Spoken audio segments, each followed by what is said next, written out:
ரீப்ளேஸ்மெண்ட்னு சொல்றது. அந்த இடத்தை இன்னொன்று வெற்றிடத்தை அதை நிவர்த்தி செய்வது. நீங்க பிசிக்ஸ்ல படிச்சிருப்பீங்க. ஒரு வெற்றிடத்தை நோக்கி மற்ற திரவமோ இல்லை காற்றோ வரும். அது போக அது மாதிரி இல்ல, எந்த இடம் செத்ததோ அந்த செத்த இடத்திற்கு புதிதாக அணுக்கள் உருவாகின்றன. இது உடம்புல எந்த பெயினையும் உருவாக்காது, எதுவும் நடக்காது. அது பாட்டுக்கு நடந்துகிட்டே இருக்கும். நீங்க தூங்குற போதும் நடக்கும், நடக்கிற போதும் நடக்கும், உட்கார்ந்துருக்க போதும் நடக்கும். இது நடக்காட்ட நீங்க உங்களுடைய உருவங்கள்லாம் மாறிடும். இந்த உருவங்கள்லாம் மாறாம வளர்ச்சி அடைஞ்சு ஒரு செழுமையோட இருக்கும் அப்படின்னு சொன்னா there is a replacement of our cells. செல்ஸ்ங்கிறதுக்குள்ள என்ன இருக்கு? மாலிகுல் இருக்கு. மாலிகுலுக்குள்ள என்ன இருக்கு? எலக்ட்ரான் இருக்கு, புரோட்டான் இருக்கு, நியூட்ரான் இருக்கு. இது பூரா மாறிக்கிட்டு இருக்கு. இது பெயின்லெஸ்ஸா மாறுது. எந்த விதமான வலியும் இல்லாமல், வெளியில் தெரிந்து கொள்ள முடியாமல் செய்யறது யாருன்னு சொன்னா அந்த கிளாண்ட். மூளை இந்த வேலையை செஞ்சுக்கிட்டே இருக்கும். நீங்க தூங்கிக்கிட்டு இருந்தாலும் அந்த வேலையை செய்யும், விழிச்சிருந்தாலும் வேலை செய்யும், வேற வேலை பார்த்துக்கிட்டு இருந்தாலும் செய்யும். அது பாட்டுக்கு வேலை செய்யும்.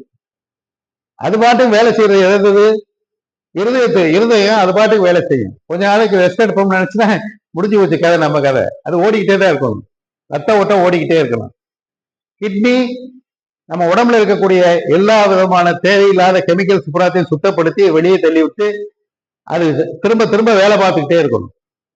அப்படியே வேலை பார்த்தா தான் நம்ம உடம்போட இருக்க முடியும். நோய் இல்லாட்டா வந்துடும். அதிகமான வேலை கொடுக்காம ஒரு அளவோட சாப்பிட்டு, அளவோட வேலை செஞ்சு, அளவோட எக்ஸசைஸ் பண்ணி இருக்கக்கூடியவங்களுக்கு கிட்னி ரீப்ளேஸ்மெண்ட்லாம் வராது. இன்னொருத்தருக்கு கிட்னி மாற்றினார்கள் அப்படின்லாம் சொல்லுவாங்க. அவங்க ஏதாவது தண்ணி அடிச்சிருப்பாங்க, உடம்ப ஒழுங்கா வச்சிருக்க மாட்டாங்க. அப்படிப்பட்டவங்களுக்கு அது வருது.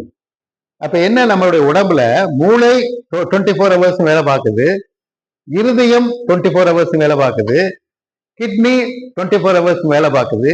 இது பூராத்தையும் சர்க்குலேட் பண்றது அந்த பிரெயின்ல இருக்கக்கூடிய ஃபார்மேஷன். பிரெயின் தூங்கவே தூங்காது.